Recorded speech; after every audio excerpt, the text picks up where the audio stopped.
ಮಾವನಿಗೆ ಹಳ್ಳಿ ಎಲ್ಲ ಅಡ್ಜಸ್ಟ್ ಆಗಲ್ಲ ಅನ್ಸುತ್ತಲ್ವಾ? ಫಾರಿನಲ್ಲಿ ಇದ್ಕೊಂಡು ನೀವು ಹಿಂಗೆ ಹಳ್ಳಿಗೆ ಬಂದುಬಿಟ್ರೆ ಸಡನ್ನಾಗೆ ಅಡ್ಜಸ್ಟ್ ಆಗಲ್ಲಲ್ಲ? ಅಲ್ಲೇ ಒಂಥರ ನಿಮಗೆ ಅಡ್ಜಸ್ಟ್ ಆಗಿಬಿಟ್ಟಿರುತ್ತಲ್ಲ, ಇಲ್ಲಿಗೆ ಬಂದರೆ ಏನೋ ಒಂಥರ ಅನಿಸುತ್ತೆ ಅಲ್ವಾ? ಅಯ್ಯೋ ಅಯ್ಯೋ ಅಯ್ಯೋ, ಆ ರೀತಿ ಎಲ್ಲ ಏನಿಲ್ಲಪ್ಪ.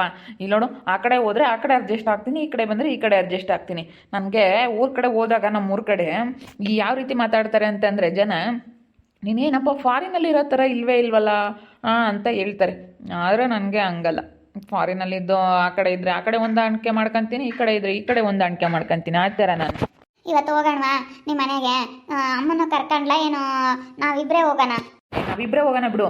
ನಿಮ್ಮ ಅಣ್ಣ ಬರೋದಾದರೆ ನಿಮ್ಮ ಅಣ್ಣನ ಕರ್ಕೊಬಿಡು, ಹೋಗ್ಬಿಡೋಣ. ಹೋಗ್ಬಿಟ್ಟು ನಮ್ಮ ಮನೆಯೆಲ್ಲ ನೋಡ್ಕೊಂಬಂದ್ಮೇಲೆ ಆಮೇಲೆ ದಿನ ಮದುವೆ ಸೆಟ್ ಮಾಡ್ಕೊಬಿಟ್ಟು ಮದುವೆ ಆಗ್ಬಿಡೋಣ. ನಮ್ಮ ಮನೆಯೆಲ್ಲ ನೋಡ್ಕೊಂಬಂದ್ಬಿಡೋಣ. ನಮ್ಮ ಮಮ್ಮಿ ಡ್ಯಾಡಿನೆಲ್ಲ ಪರಿಚಯ ಮಾಡಿಸ್ತೀನಿ. ಇವತ್ತು ಹೋಗೋಣ, ಅವ್ರ ಮನೆಗೆ ಕರ್ಕೊಂಡು ಹೋಗ್ತಾ ಇದಾರಂತೆ. ಅದಕ್ಕೆ ಅಮ್ಮ ನೀನೇ ಕರ್ಕೊಂಡು ಹೋಗೋದು, ನಾನು ನೀನೇ ಹೋಗೋಣ. ಆಯ್ತು ಹೇಳು, ಹಂಗೆ ಮಾಡೋಣ. ಇವತ್ತು ಹೋಗಿ ಎಲ್ಲ ನೋಡ್ಕೊಂಬಂದು ಒಂದು ಒಳ್ಳೆ ದಿನ ನೋಡ್ಬಿಟ್ಟು ನಿಮ್ಮ ಅಪ್ಪ ನಿಮ್ಮ ಅಮ್ಮನ ಹತ್ರ ಮಾತಾಡಿದ್ರಮ್ಮ ವಾಲೇನೆ. ನಾನು ಚೆನ್ನಾಗಿ ದುಡಿತಾ ಇರೋದ್ರಿಂದ ನಮ್ಮ ಮನೇಲಿ ನಾನು ಹೇಳ್ದಂಗೆ ಕೇಳೋದು.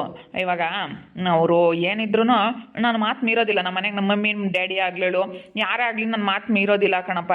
ಇವಾಗ ನಾನು ಹಿಂಗೆ ಹೇಳ್ತೀನಿ, ಹಂಗೆ ಮನೇಲಿ ಏನೇ ಆಗಲಿ, ಏನೇ ಒಂದು ಮನೆಗೆ ಒಂದು ಪರ್ಚೇಸ್ ಮಾಡಬೇಕಂದ್ರೆ ನಾನು ಒಪ್ಕೊಂಡ್ರೆ ನಮ್ಮ ಮನೇಲಿ ನಮ್ಮ ಮಮ್ಮಿ ಡ್ಯಾಡಿ ಒಪ್ಕೊಳ್ಳೋದು.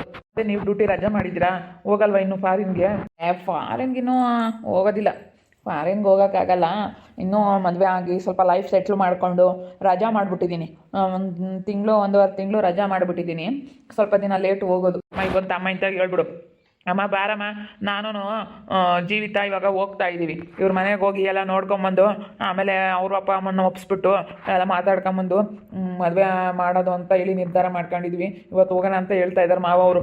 ಹೋಗಪ್ಪ, ಹೋಗಿ ಎಲ್ಲ ನೋಡ್ಕೊಂಬಂದು ಅವರಪ್ಪ ಇರಮ್ಮನೆಲ್ಲ ಮಾತಾಡಿಸಿ ಅವರಪ್ಪ ಇರಮ್ಮಗೆ ಹೇಳಿ ವಿಷಯನ ಎಲ್ಲ ಹಿಂಗೆ ಏನು ಮಾಡೋದು ಏನು ಎತ್ತ ಎಲ್ಲ ತಿಳ್ಕೊಂಡು ಮದುವೆ ಮಾಡೋಣ.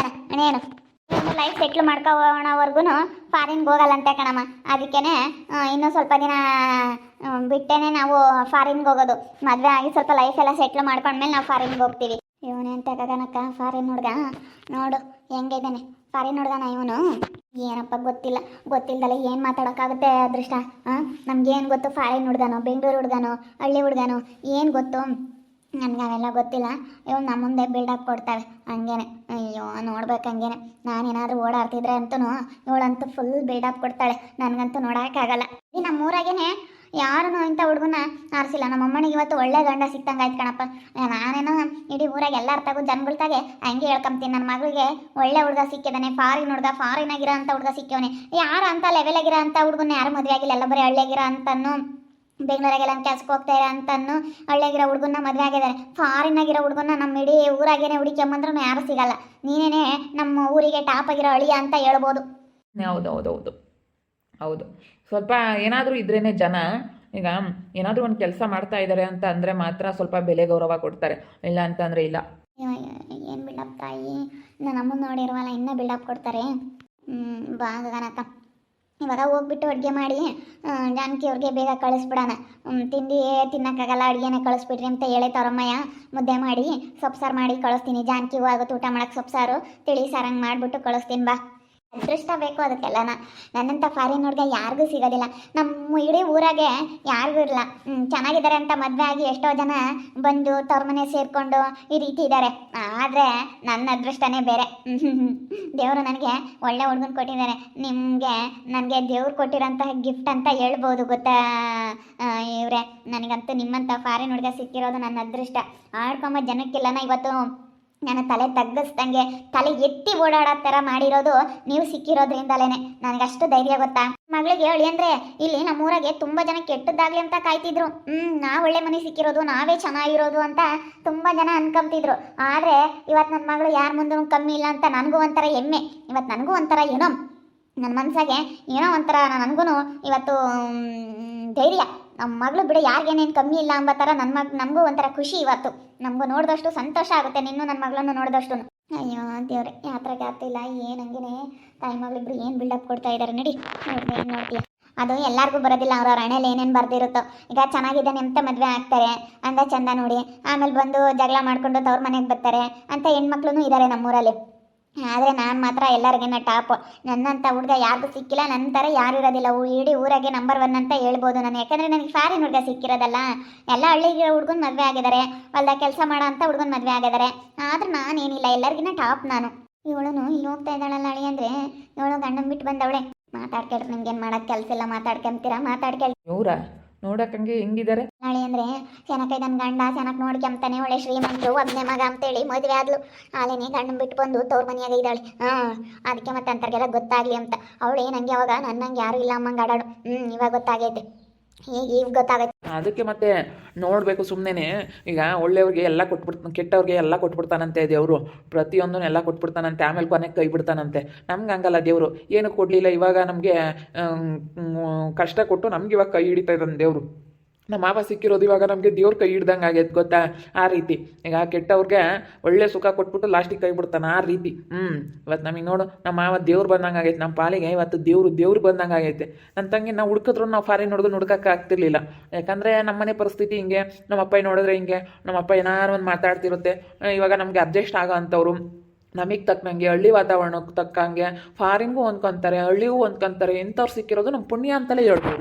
ಯಾವಾಗಲೂ ಇಷ್ಟಪ್ಪ, ನಾನು ಯಾವ ಕಡೆ ನಾನು ಹಾಗೆ ಹೀಗೆ ಅನ್ನಲ್ಲ. ಯಾಕಂದರೆ ನನಗೆ ಯಾವುದೇ ಆಗಲಿ, ನಾನು ಆ ಥರ ಇದ್ದಿದ್ರೆ ನಾನು ಈ ರೀತಿ ಇವ್ರನ್ನ ಇಷ್ಟನೇ ಪಡ್ತಿರ್ಲಿಲ್ಲ. ಯಾಕಂತಂದರೆ ಈಗ ಆ ಸೈಡು ವಾತಾವರಣನೇ ಬೇರೆ, ಈ ಸೈಡು. ನನಗೆ ಹೇಳ್ಬೇಕಂತಂದರೆ ಹಳ್ಳಿ ಜೀವನನೇ ಬೆಸ್ಟ್ ಅಂತ ಅನಿಸುತ್ತೆ. ನನಗೆ ಹಳ್ಳಿ ಜೀವನನೇ ತುಂಬ ಇಷ್ಟ ಆಗುತ್ತೆ. ಹಳ್ಳಿ ಜೀವನಕ್ಕೆ ನಾನು ಬೇಗ ಹೊಂದ್ಕೊಬಿಡ್ತೀನಿ. ಆ ಕಡೆ ಸೈಡೆ ನನಗೆ ಹೊಂದ್ಕೊಳಕ್ಕಾಗಲ್ಲ. ಏನು ಮಾಡಲಿ, ಕೆಲಸದ ವಿಚಾರವಾಗಿ ಅಂತ ಹೋದ್ಮೇಲೆ, ಕೆಲಸ ಅಂತ ಬಂದಮೇಲೆ ಈಗ ವರ್ಷ ಸ್ಯಾಲ್ರಿ ಇಂಕ್ರಿಮೆಂಟ್ ಆಗ್ತಾ ಇರುತ್ತೆ. ಇವಾಗ ನನಗೆ ಸ್ಯಾಲ್ರಿ ಜಾಸ್ತಿ. ಇವಾಗ ಏನಲ್ಲ ಅಂತಂದ್ರೂ ಒಂದು ತಿಂಗಳಿಗೆ 1 ಲಕ್ಷ 1.5 ಲಕ್ಷ ಸ್ಯಾಲ್ರಿ ತೊಗೊಳ್ತೀನಿ. ಹೋಗ್ತಾ 50,000 ಗಟ್ಟಲೆ ಸ್ಯಾಲ್ರಿ ಹೆಚ್ಚಾಗುತ್ತೆ. ಹೋದಾಗ ಫಸ್ಟು ನನಗೆ ಸ್ಟಾರ್ಟಿಂಗ್ 70,000 ಇತ್ತು ಸ್ಯಾಲ್ರಿ. ಒಂದೇ ವರ್ಷಕ್ಕೇನೆ ಇಂಕ್ರಿಮೆಂಟ್ ಆಯಿತು, 1 ಲಕ್ಷ ಆಯಿತು. ಆಮೇಲೆ 1,20,000 ಆಯಿತು, 1,30,000 ಆಯಿತು. ಇವಾಗ 1.5 ಲಕ್ಷ ಕೊಡ್ತಾ ಇದ್ದಾರೆ. ಇನ್ನೊಂದು ಸ್ವಲ್ಪ ದಿನ ಹೋದರೆ 2 ಲಕ್ಷ ಸಂಬಳ ತೊಗೊಳ್ತೀನಿ. 2 ಲಕ್ಷ ಸ್ಯಾಲ್ರಿ ನೋಡ್ತೀನಿ ನಾನು. 2 ಲಕ್ಷ ಇದ್ದರೆ ನಾನು ಆರಾಮಾಗೆ ನಾನು ಹಿಂಗೆ ಏನು ಮಾಡಬೇಕು ಅನ್ನೋದು ನನಗೆ ಚೆನ್ನಾಗಿ ಗೊತ್ತೈತೆ. ಹೆಂಗೆ ಎಲ್ಲ ಹೊಂದಾಣಿಕೆಯಿಂದ ಮಾಡಿಕೊಂಡು ನಾವು ಎಲ್ಲ ಚೆನ್ನಾಗೇ ನಮಗೆ ಬುದ್ಧಿ ಇದೆ, ಹಿಂಗೆ ದುಡ್ಕೋಬೇಕು ಹಿಂಗೆ ಅಂತ. ಒಳ್ಳೆ ಕೆಲಸಕ್ಕೆ ಸೇರ್ಕೊಂಡಿದ್ದೀನಿ, ಒಳ್ಳೆ ಸ್ಕಿಲ್ ಇದೆ ನನ್ನ ಹತ್ರ. ಆ ರೀತಿ ನಾನು ಹೆಂಗಿರ್ಬೇಕಂತ ನಾನು ಅಭ್ಯಾಸ ಮಾಡ್ಕೊಂಡಿದ್ದೀನಿ. ಹೌದು, ನಿಮ್ಮಂಥವ್ರು ಸಿಕ್ಕಿರೋದು ನಮ್ಮ ಪುಣ್ಯ. ಹೋಗ್ರಪ್ಪ ಇವತ್ತೆಲ್ಲನ ಹೋಗ್ಬಿಡ್ರಿ. ಹೋಗಿ ಯಾಕನ ಅಯ್ಯೋ ಇಲ್ಲೇ ಇದ್ದಾನೆ ಪಾರಿ ನೋಡ್ದಂತೆ, ಯಾಕೋ ಇಲ್ಲೇ ಇದ್ದಾನೆ ಅಂತ ಮಾತಾಡ್ತಾರೆ ಜನ. ಒಂದು ವಾರ ಇರೋದಕ್ಕೆ ಏನೋ 1-2 ದಿನ ಇದ್ದಾರೆ. ಇವತ್ತು ಹೋಗ್ತೀರಾ, ಹೋಗ್ರಿ. ಮಮ್ಮಿ ಡ್ಯಾಡಿನೆಲ್ಲ ಪರಿಚಯ ಮಾಡಿಸ್ತೀನಿ, ಮನೆಯೆಲ್ಲ ನೋಡಿಕೊಂಡು ಬರುವಂತ್ರಿ. ಬಂದಮೇಲೆ ಬೇಕಾದರೆ ಅಲ್ಲೇ ಆದರೂ ಇವ್ರನ್ನ ಇಲ್ಲಿಂದ ನಿಮ್ಮ ಅಪ್ಪ ನಿಮ್ಮ ಅಮ್ಮನ ಕರ್ಕೊಂಡು ಹೋಗ್ಬೇಕಾದ್ರೆ ಮದುವೆ ಆದ್ರೆ ಆಯಿತು. ಇಲ್ಲ ಅಂತಂದರೆ ಅಲ್ಲೇ ಬೇಕಾದರೆ ನಮ್ಮ ಡ್ಯಾಡಿ ಮಮ್ಮಿ ಇರ್ತಾರೆ. ನೋಡೋಣ ಹೇಗಾಗುತ್ತೆ ಅಂತ ಅವ್ರ ಹತ್ರ ಮಾತಾಡ್ಕೊಂಡು ಆಮೇಲೆ ಅದೇನು ಡಿಸೈಡ್ ಮಾಡ್ಕೊಳ್ಳೋಣ. ಆಯ್ತು ಹೇಳಮ್ಮ, ಗಾಡಿ ಐತಲ್ಲ, ಗಾಡಿಲೇ ಹೋಗ್ಬಿಡೋಣ. ನನ್ನ ಬೈಕ್ ಐತಲ್ಲ, ಬೈಕಲ್ಲಿ ಹೋಗ್ಬೋದಲ್ಲ. ಕಾರ್ ಬುಕ್ ಮಾಡೋಣ ಅಂತಿದ್ದೆ. ಇವಾಗ ನನ್ನ ಕಾರ್ ಮನೆ ಹತ್ರ ಇದೆ, ಅದಕ್ಕೆ ನಾನು ನನ್ನ ಫ್ರೆಂಡ್ ಕಾರ್ ಇದೆ, ಕಾರ್ ಬುಕ್ ಮಾಡ್ತೀನಿ ಬಿಡು. ಏನು ಬೈಕಲ್ಲೆಲ್ಲ ಬೇಡ, ಯಾಕಂದರೆ ಚಳಿ ಜಾಸ್ತಿ. ಮತ್ತು ಆಮೇಲೆ ಜೀವಿತನಿಗೆ ಚಳಿ ಆಗಿಬಿಟ್ರೆ ಕಷ್ಟ, ಶೀತ ಆಗಿಬಿಡುತ್ತೆ. ಚಳಿ ತುಂಬಾ ಚಳಿ ಇದೆ, ಅದಕ್ಕೋಸ್ಕರ. ಚಳಿ ಇಲ್ಲ ಅಂತಂದಿದ್ರೆ ಬಿಡು, ಗಾಡಿಯಲ್ಲೇ ಹೋಗ್ಬೋದಾಯಿತು ಅಂತ ಅನ್ಬೋದಾಗಿತ್ತು. ಕಾರ್ ಬುಕ್ ಮಾಡಿದ್ದೀನಿ ಬಿಡು, ಕಾರ್ ಬರುತ್ತೆ, ಕಾರಲ್ಲೇ ಹೋಗ್ಬಿಡೋಣ. ಯಾಕಂತಂದರೆ ಸುಮ್ಮನೆ ಶೀತ ಜಾಸ್ತಿ ಇವಾಗ ಈ ವೆದರ್ಗೂ ಅದಕ್ಕೂ ತುಂಬ ಹುಷಾರಿಲ್ದಂಗೆ ಆಗುತ್ತೆ. ಕಾರೇ ಬುಕ್ ಮಾಡ್ಕೊಂಡು ಹೋಗ್ರಿ, ಬೋಲ್ ಥಂಡಿ ಹಂಗೇನೆ. ಬೋಲ್ ಶೀತ ಎಲ್ಲರಿಗೂ, ನೆಗಡೆ ಕೆಮ್ಮು ಈ ವಾತಾವರಣಕ್ಕೆ ಬೋಲ್ ಥಂಡಿ. ಅದಕ್ಕೆ ಕಾರೇ ಬುಕ್ ಮಾಡ್ಕೊಂಡು ಹೋಗ್ರಿ.